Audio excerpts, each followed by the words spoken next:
So today I want to talk about the Mountain Valley Pipeline.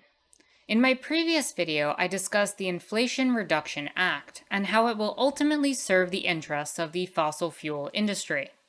Today, I want to talk about one of the more obvious and grievous concessions within the act, namely the Mountain Valley Pipeline. This natural gas pipeline, designed to transfer fracked gas across West Virginia and Virginia, has been in the works since around 2014 and was originally scheduled to be completed as of 2018. However, thanks to resistance both on the ground and in the courts, sections of it have still been unable to be built to this day. That said, this might change now thanks to Joe Manchin and his corporate donors and the deal that they struck to sacrifice West Virginia in this supposed climate deal.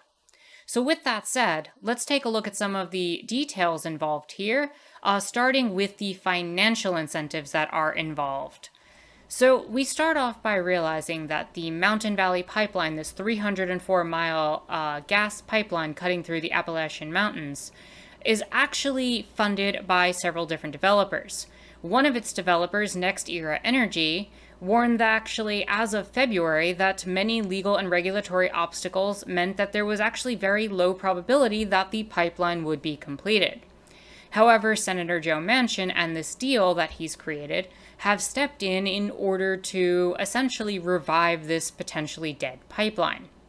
Now, it's worth noting that natural gas pipeline companies have actually dramatically increased their contributions to Mr. Manchin, from just $20,000 in 2020 to more than $331,000 so far this particular election cycle, according to campaign finance disclosures filed with the Federal Election Commission and tallied by the Center for Responsive Politics. But to make matters worse, NextEra Energy, the utility giant and stakeholder in the Mountain Valley Pipeline, is not only a top donor to Mr. Manchin, but also to Senator Chuck Schumer, the Senate Majority Leader who was supposedly negotiating from the other side as Manchin, the Democratic senator from New York who negotiated this pipeline deal with the person who is taking a lot of the responsibility for this deal. So, Mr. Schumer has received more than $281,000 from NextEra this election cycle, data shows, and meanwhile, another organization, Equitrans Midstream, which owns another large stake in the pipeline, has given more than $10,000 to Mr. Manchin. The pipeline and its owners have also spent heavily to lobby Congress. And when we look a little bit more into the exact financial data from OpenSecrets.org, we find that NextEra Energy has actually donated well over $1 million to different politicians, with more than 62% of that going to Democrats. They have 13 Democratic senators in their pocket, 14 Republican senators, as well as 58 Democrat members of House and 59 Republican members of House, totaling 117 members of the House and 27 senators. So when we look at the top contributors, recipients from these organizations, we see Chuck Schumer is number one, followed by several different congressional and senatorial campaigns, and then the big names that we constantly keep hearing about, Joe Manchin and Kristen Sinema. The financial incentives here are quite clear in all this. This ultimately means that all of the major negotiators in this deal had ties to people tied to this corporation trying to build the pipeline. While Manchin is the one taking most of the credit or blame, depending on your perspective, Chuck Schumer was paid far more for his input. Schumer, again, is the Senate Majority Leader. He's the head of the Democrats in the Senate, and he's the one who took the corporate funding to make the IRA happen the way that it did. That is reason enough that this whole deal should be considered suspect, even if we ignored everything I talked about in the last video and all the details on this pipeline.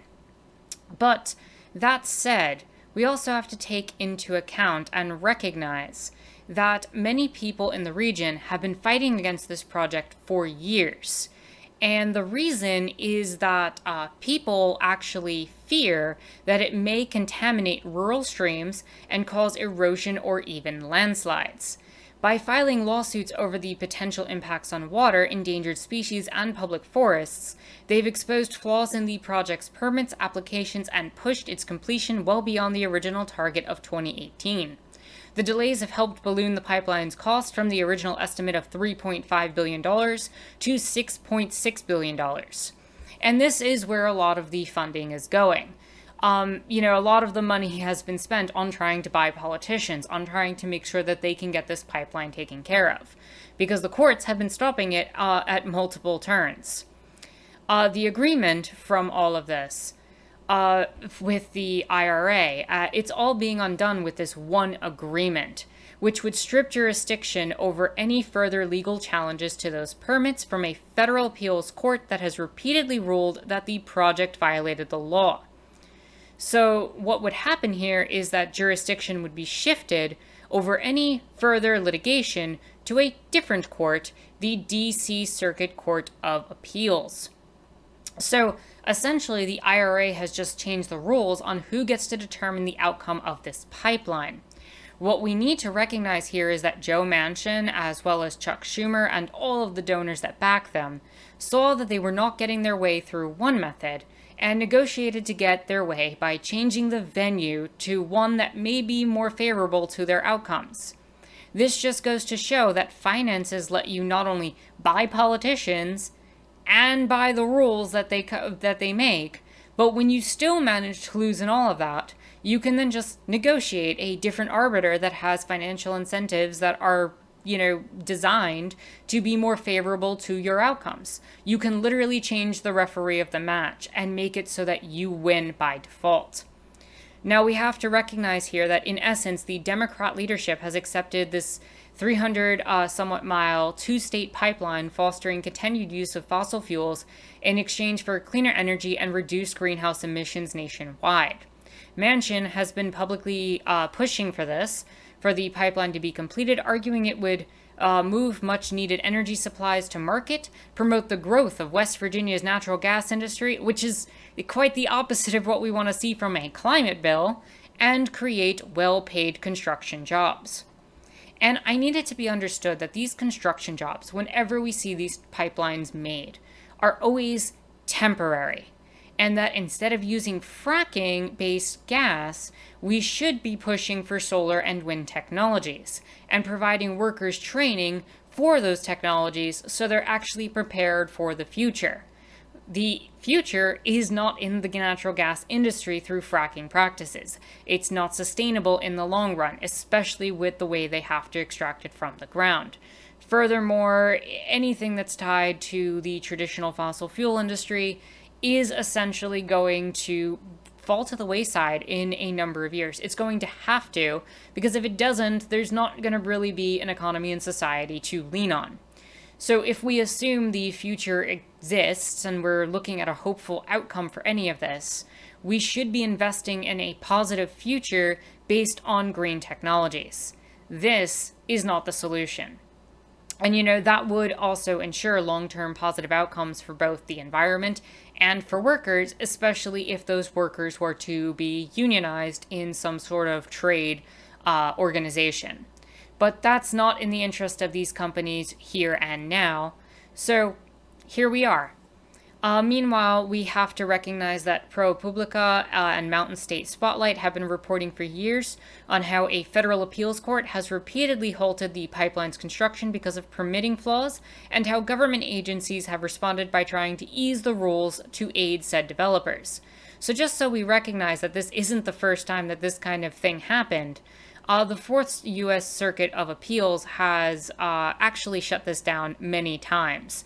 Environmental groups have successfully fought against this pipeline.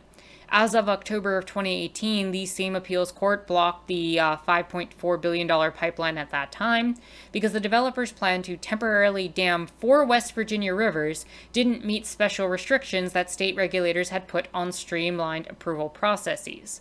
But rather than pausing or rethinking the project at the time, the State Department of Environmental Protection rewrote its construction standards so that the pipeline would qualify.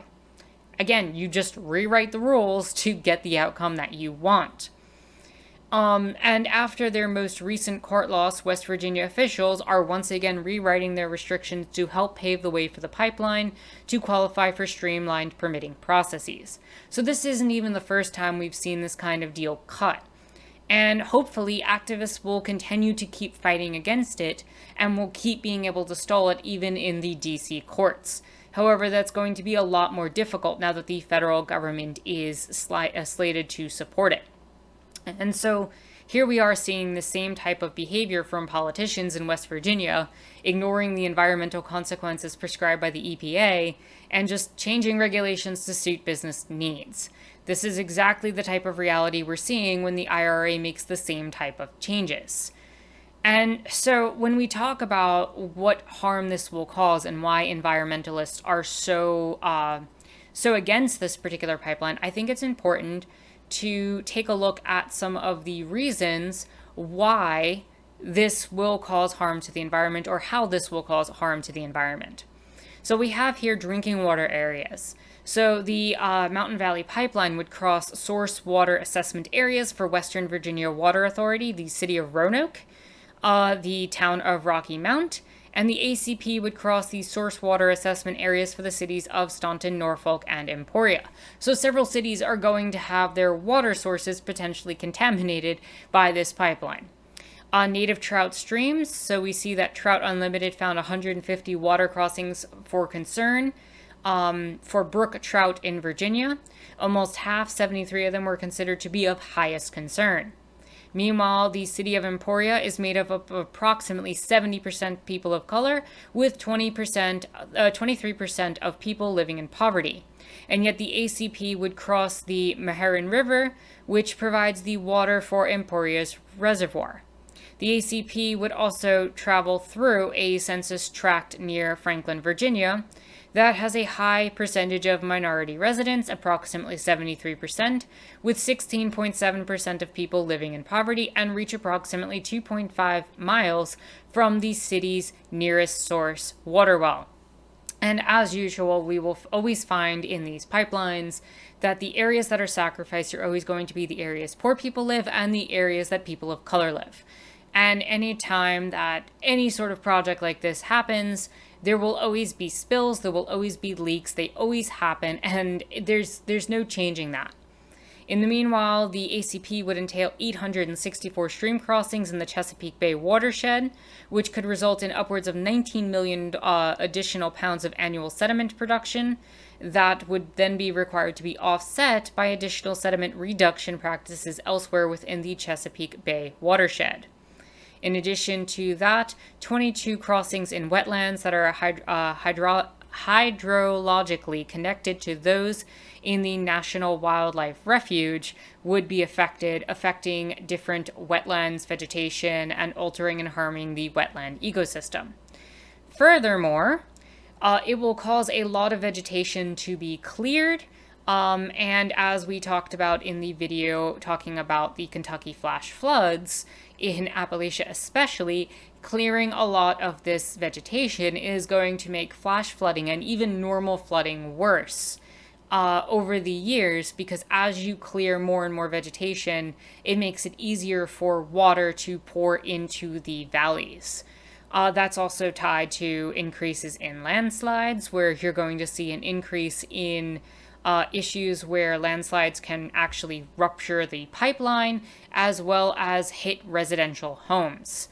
It can also cause interstate pipelines and has historically caused them to catch fire 137 times since 2010 in the US. Meanwhile, you have an issue of erosion, where the pipeline crossing all these bodies of water that I mentioned previously is going to cause sediment to flow. And then you have methane leakage, which will occur. So really, through all of this, the fact is that the IRA is already a problematic piece of legislation in the fact that it essentially provides guarantees for the fossil fuel industry. This pipeline only sweetens the deal for a company that's been struggling to skirt environmental regulations and produce a dangerous pipeline for almost a decade at this point.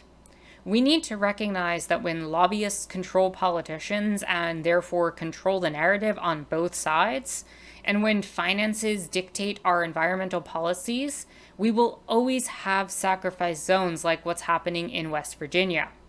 The cost of doing business here is too high for human lives, and the people on the ground will be the ones to suffer. And as usual, water contamination and the loss of the lives of poor people are always the reality of doing business with those who benefit from destroying the planet. So with that said, if you've enjoyed what you've watched here today, consider liking the video, subscribing, and leaving a comment, as well as joining my Discord where we have conversations on topics like these. If you're in a financial place to do so, and only if you're in a financial place to do so, please do consider supporting me on Patreon, especially as political content like this can often be demonetized on YouTube. And with that said, all of the links for everything I mentioned are in the description down below. My name is Anarchist Tara. Thank you so much for watching.